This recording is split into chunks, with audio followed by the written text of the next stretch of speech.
காட்டுவதற்காக ட்வீட்டர். சென்னை அடுக்குமாடி கட்டிட விபத்தில் உயிரிழந்தவர்களின் எண்ணிக்கை 60ஆக உயர்வு. மீட்பு படையினர் தரைத்தளத்தை நெருங்கியதால் மீட்பு பணிகள் நாளைக்குள் முடிவடையலாம் என தகவல். கட்டிட விபத்து குறித்து விசாரணை நடத்த ஒரு நபர் ஆணையத்தை அமைத்தது தமிழக அரசு. விபத்துக்கு காரணமானவர்கள் மீது நடவடிக்கை எடுக்கவும் உத்தரவு.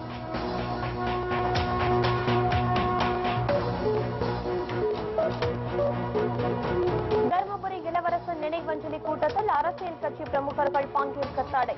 சென்னை உயர்நீதிமன்றம் உத்தரவு. வேலூர் மாவட்டத்தில் உங்களுடன் நான் நிகழ்ச்சி. தேமுதிக நிர்வாகிகளுடன் கேப்டன் விஜயகாந்த் ஆலோசனை.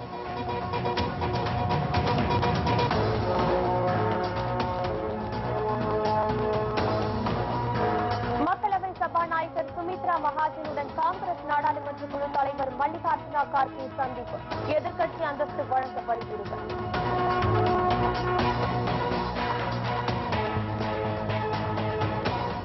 சென்னை மவுலிவாக்கத்தில் 11 மாடி கட்டிடம் இடிந்து விழுந்த விபத்தில் சிக்கி இறந்தவர்களின் எண்ணிக்கை 60ஆக அதிகரித்துள்ளது. விபத்து நடைபெற்ற இடத்தில் கடும் துர்நாற்றத்திற்கிடையே 6வது நாளாக மீட்பு பணிகள் தீவிரமாக நடைபெற்று வருகிறது. மீட்பு படையினர் கட்டிடத்தின் தரைத்தளத்தை நெருங்கிவிட்டதால் விரைவில் மீட்பு பணிகள் முடிவடைய உள்ளதாக கூறுகிறார் நமது செய்தியாளர் ரேவதி. வணக்கம் ரேவதி. கட்டிட விபத்து பற்றி உங்களுடைய தகவல்களை சொல்லுங்க. 6வது நாளாக கட்டிட விபத்து நடைபெற்ற இடத்தில் மீட்பு பணிகள் நடைபெற்று வருகிறது. இதுவரை விபத்து நடந்த இடத்தில் இருந்து 87 பேர் மீட்கப்பட்டுள்ளனர். இதில் 60 பேர் உயிரிழந்துள்ளனர். 27 பேர் தனியார் மருத்துவமனையில் சிகிச்சை பெற்று வருகின்றனர். ஒருவர் மட்டும் அரசு மருத்துவமனையில் தீவிர சிகிச்சை பிரிவில் சிகிச்சை பெற்று வருகிறார். அதாவது இந்த விபத்து நடைபெற்ற நேரத்தில் காவல்துறையினர் 74 பேர் இந்த கட்டிடத்திற்குள் இருக்கலாம் என்று சந்தேகித்தனர். இருப்பினும் அந்த கணக்கையும் தாண்டி தற்போது 80 நெருங்கிவிட்டது. இதில் 60 பேர் உயிரிழந்துள்ளது பெரும் சோகத்தை ஏற்படுத்தியுள்ளது. அது மட்டும் இல்லாமல் இந்த விபத்து நடந்த 6வது நாளாக மீட்பு பணிகள் நடைபெற்று வருகையில் இன்று அல்லது நாளைக்குள் மீட்பு பணிகள் முடிவடையும் என்று தெரிவித்திருந்தனர். அதாவது இந்த கட்டிட விபத்தின் தரைத்தளத்தை மீட்பு பணியினர் நெருங்கிவிட்டனர். ஆனால் விபத்து நடந்த நாளன்று ஏராளமானோர் அந்த கட்டிட ஊழியர்கள் அடித்தளத்திலே இருந்ததாக தெரிகிறது. எனவே இப்பொழுதே 60 பேர் உயிரிழந்திருக்கும் நிலையில் இந்த 2 நாட்களில் யாருமே உயிருடன் மீட்கப்படாத நிலையும் இருக்கிறது. அனைவருமே இறந்தவர்களே மீட்கப்பட்டு வருகின்ற நிலையில் தரைத்தளத்தை நெருங்கிவிட்ட நிலையில் அவர்கள் இன்னும் இந்த பலி எண்ணிக்கையானது அதிகரிக்கக்கூடும் என்று எதிர்பார்க்கப்படுகிறது. உங்களுடைய தகவலுக்கு நன்றி. சென்னை கட்டிட விபத்து நடைபெற்ற இடத்தில் மீட்பு பணியில் ஈடுபட்டுள்ள குழுவினர் கட்டிடத்தின் தரைத்தளத்தை நெருங்கிவிட்டதால் நாளைக்குள் மீட்பு பணிகள் முடிவடைய வாய்ப்புள்ளதாக பேரிடர் மேலாண்மை மீட்பு குழு தெரிவித்துள்ளது. இன்னைக்கு 6வது நாளா நடந்துட்டு இருக்கு. அதாவது நாளைக்குள்ள முடிஞ்சிடறதுக்கு சாத்தியக்கூறுகள் இருக்கு. மற்ற சூழ்நிலையெல்லாம் ஒத்து வரும் பட்சத்தில் நாளைக்கு முடிகிறதுக்கு சான்ஸ் இருக்கு. அதாவது இந்த கட்டிடத்தினுடைய முன்பகுதி இப்ப பார்த்து முடிச்சிட்டோம். தேடுதல் மீட்பு பணி முன்பகுதியில் முடிஞ்சிருச்சு. இப்ப பின்பகுதியில் நடந்துட்டு இருக்கு. அதாவது தரைத்தளம் அப்புறம் கீழ்த்தளம், தரைக்கு கீழே இருக்கிற தளம், அது ரெண்டும் இப்ப பாக்கி இருக்கு. அது நாங்க நம்புறோம். நான் நாளைக்குள்ள அது முடியும்னு நாங்க நம்புறோம். பேஸ்மெண்ட்ல ஒரு 6 நாட்கள்ல எவ்வளவு பேர் அதாவது அவங்களுக்கு போதிய காற்று கிடைச்சிருக்குமா, இதெல்லாம் ஒரு விவாதத்துக்குரிய விஷயம். சென்னை கட்டிட விபத்து குறித்து விசாரணை நடத்த ஓய்வு பெற்ற நீதிபதி தலைமையில் ஒரு நபர் கமிஷனை அமைத்து தமிழக அரசு உத்தரவிட்டுள்ளது.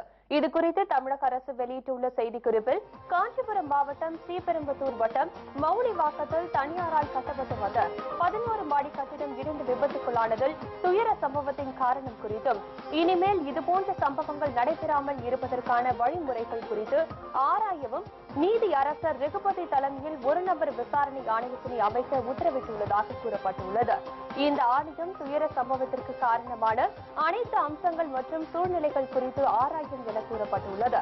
விபத்து சம்பவம் யாருடைய அலட்சிய போக்கினால் நடந்தது என்பதை கண்டறிந்து அதற்கு பொறுப்பானவர்களை இந்த ஆணையம் முடிவு செய்யும் எனவும் குறிப்பிட்டுள்ளது.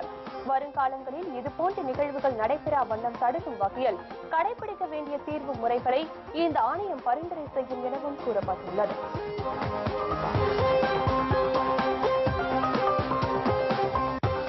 மக்களவை மக்களவையில் எதிர்க்கட்சி அந்தஸ்து வழங்குவது தொடர்பாக சபாநாயகர் சுமித்ரா மகாஜனை நாடாளுமன்ற காங்கிரஸ் கட்சி தலைவர் மல்லிகார்ஜுனா கார்கே நேரில் சந்தித்து பேச்சுவார்த்தை நடத்தினார். கார்கேயுடன் ஜோதிராதித்யா சிந்தியாவும் இந்த சந்திப்பின் பொழுது உடனிருந்தார். மக்களவையின் எதிர்க்கட்சி அந்தஸ்தை காங்கிரஸ் கட்சிக்கு வழங்க வேண்டும் என இருவரும் சபாநாயகரிடம் வலியுறுத்தியதாக கூறப்படுகின்றது. ஆனால் இதுகுறித்து சபாநாயகர் சுமித்ரா மகாஜன் உறுதி எதுவும் அளிக்கவில்லை என்றும் தெரிகின்றது. மக்களவையில் எதிர்க்கட்சி அந்தஸ்து பெற குறைந்தது 55 இடங்களை பெற வேண்டும் என்ற விதி உள்ளது. இந்நிலையில் மொத்தமுள்ள 543 இடங்களில் காங்கிரஸ் கட்சி 44 இடங்களில் மட்டுமே வெற்றி பெற்றுள்ளது. மேலும் வேறு எந்த கட்சிகளும் இத்தனை இடங்களை பெறாததால் எதிர்க்கட்சி குறித்து இதுவரை அறிவிக்கப்படாமலேயே உள்ளது.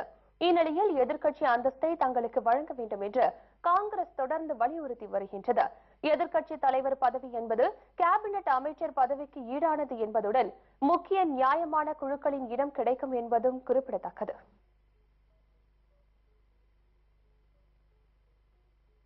தருமபுரி இளவரசன் நினைவஞ்சலி கூட்டத்தில் அரசியல் கட்சி தலைவர்கள் பங்கேற்க சென்னை உயர்நீதிமன்றம் தடை விதித்து உத்தரவிட்டுள்ளது. இளவரசனின் முதலாம் ஆண்டு நினைவு நாளான ஜூலை 4ஆம் தேதி அஞ்சலி கூட்டம் நடத்த சில அமைப்புகள் ஏற்பாடு செய்தன. இதனால் அசம்பாவிதத்தை தவிர்க்க தருமபுரியில் 144 தடை உத்தரவு அமல்படுத்தப்பட்டது.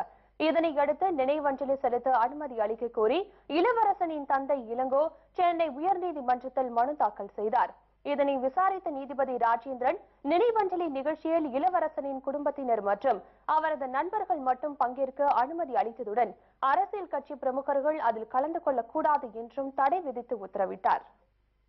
அஞ்சலி நிகழ்ச்சிக்கு தடை விதித்து உத்தரவு பிறப்பித்திருந்தார்கள். அதை எதிர்த்து இளவரசனுடைய தந்தை இளங்கோ அவர்கள் உயர்நீதிமன்றத்தில் வழக்கு தொடுத்திருக்கிறார். இளவரசனுடைய உறவினர்கள் குடும்பத்தினர் அந்த கிராமத்தினர் அஞ்சலி செலுத்துவதற்கும் 3 மணி முதல் 4 மணி வரை அவருடைய நலன் விரும்பிகள் மற்றும் நண்பர்கள் மற்றவர்கள் அஞ்சலி செலுத்துவதற்கும் அனுமதி கொடுக்கப்பட்டிருக்கிறது. குறிப்பாக அரசியல் தலைவர்கள் தவிர்த்து மற்ற நலன் விரும்பிகள் நண்பர்கள் அஞ்சலி செலுத்தலாம் என்று உயர்நீதிமன்றம் உத்தரவிட்டிருக்கிறது. நத்தம் காலனியை சேர்ந்த இளவரசனும் செல்லன்கோட்டாயை சேர்ந்த திவ்யாவும் காதலித்து திருமணம் செய்து கொண்டனர். இது தொடர்பாக இரு பிரிவினருக்கிடையே பெரும் கலவரம் வெடித்தது. தமிழ்நாட்டை பரபரப்புக்குள்ளாக்கிய இந்த சம்பவத்தில் திடீர் திருப்பமாக திவ்யா தனது கணவரை பிரிந்து தாயாருடன் சென்று விட்டார். இதனால் மனமுடைந்த இளவரசன் ரயில் முன் விழுந்து தற்கொலை செய்து கொண்டார் என்பது குறிப்பிடத்தக்கது. சென்னையில் அடுக்குமாடி கட்டிடம் விதி மீறி கட்டப்பட்டுள்ளதா என்பது குறித்து சென்னை பெருநகர வளர்ச்சி குழும அதிகாரிகள் இன்று முதல் சோதனையை தொடங்கியுள்ளனர். சென்னை போரூர் அருகே மவுலிவாக்கத்தில் கட்டப்பட்டு வந்த 11 மாடி கட்டிட விபத்தை தொடர்ந்து விதிமுறை மீறி கட்டியுள்ள கட்டிடங்களை சிஎம்டிஏ அதிகாரிகள் ஆய்வு செய்ய துவங்கியுள்ளது. இடங்களை ஆக்கிரமித்து கட்டிடம் கட்டுவது, நீர்நிலை பகுதிகளில் கட்டிடங்களை எழுப்புவது, அனுமதி பெற்ற அளவையும் தாண்டி கூடுதல் மாடிகளை கட்டுவது போன்ற விதிமுறை மீறல் குறித்து அதிகாரிகள் குழு ஆய்வு செய்ய உள்ளது.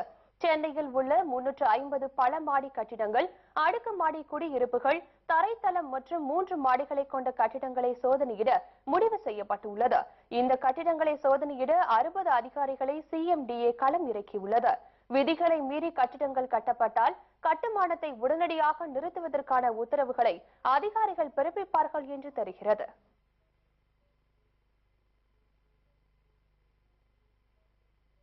சிவகாசி அருகே வீட்டில் பதுக்கி வைக்கப்பட்டிருந்த பட்டாசுகள் திடீரென வெடித்து சிதறியதில் அந்த வீடு இடிந்து தரைமட்டமானதுடன் ஒருவர் உயிரிழந்துள்ளார். சிவகாசி முனீஸ்வரன் காலனியை சேர்ந்த முருகன் என்பவர் அனுமதியின்றி தமது வீட்டில் பட்டாசுகளை பதுக்கி வைத்திருந்துள்ளார். இந்நிலையில் அந்த பட்டாசுகள் திடீரென வெடித்து சிதறியுள்ளது. இந்த வெடி விபத்தில் பக்கத்து வீட்டிலும் தீ பரவியதில் அங்கிருந்த சமையல் எரிவாயு சிலிண்டர் வெடித்து சிதறியுள்ளது. இதில் முருகனின் 2 வீடுகளும் இடிந்து தரைமட்டமாகியுள்ளன.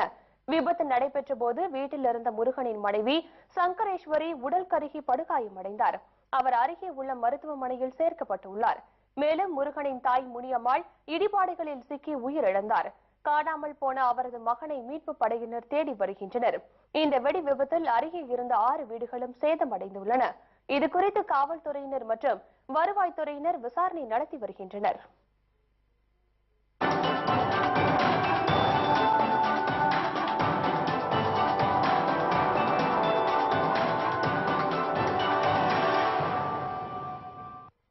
2016ஆம் ஆண்டு சட்டசபை தேர்தலை எதிர்கொள்வது குறித்து தமிழகம் முழுவதும் தொண்டர்கள் மற்றும் நிர்வாகிகளுடன் ஆலோசனை நடத்தி வரும் கேப்டன் விஜயகாந்த் இன்று வேலூர் மாவட்டத்தில் நிர்வாகிகளுடன் ஆலோசனை நடத்தி வருகிறார்.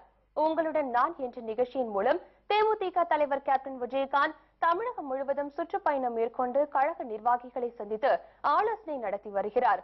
அதன்படி கடந்த 26ஆம் தேதி கோயம்புத்தூரில் தனது பயணத்தை தொடங்கிய கேப்டன் திருப்பூர், நீலகிரி, கரூர், நாமக்கல், சேலம் ஆகிய மாவட்டங்களில் தேமுதிக நிர்வாகிகள் மற்றும் கழக தொண்டர்களை சந்தித்து ஆலோசனை நடத்தினார். இதனைத் தொடர்ந்து நேற்று கிருஷ்ணகிரியில் கழக நிர்வாகிகளையும் தொண்டர்களையும் சந்தித்து ஆலோசனை நடத்திய தேமுதிக தலைவர் கேப்டன் விஜயகாந்த் இன்று வேலூர் மாவட்ட நிர்வாகிகள் மற்றும் தொண்டர்களுடன் ஆலோசனை நடத்தி வருகிறார். 2016ஆம் ஆண்டு சட்டசபை தேர்தலை எவ்வாறு எதிர்கொள்வது, தேமுதிகவின் கிளை கழகங்களில் உறுப்பினர்களை அதிக அளவில் இணைப்பது என்பது உள்ளிட்ட பல்வேறு விவகாரங்கள் தொடர்பாக கருத்துக்களை கேப்டன் கேட்டறிந்து வருகிறார். மேலும் எந்த ஒரு அரசியல் கட்சி தலைவரும் செய்யாத தொண்டர்களுடன் புகைப்படம் எடுத்துக்கொள்ளும் நிகழ்ச்சியை உருவாக்கிய கேப்டன் விஜயகாந்திற்கு கழக தொண்டர்களும் பொதுமக்களும் தங்களது நெஞ்சார்ந்த நன்றிகளை தெரிவித்துக் கொண்டுள்ளனர். வேலூர் மாவட்டத்தில் சுற்றுப்பயணம் மேற்கொண்டுள்ள கேப்டன் நாளை திருவண்ணாமலை வடக்கு மற்றும் தெற்கு மாவட்ட நிர்வாகிகள் மற்றும் தொண்டர்களுடன் ஆலோசனை நடத்த உள்ளார்.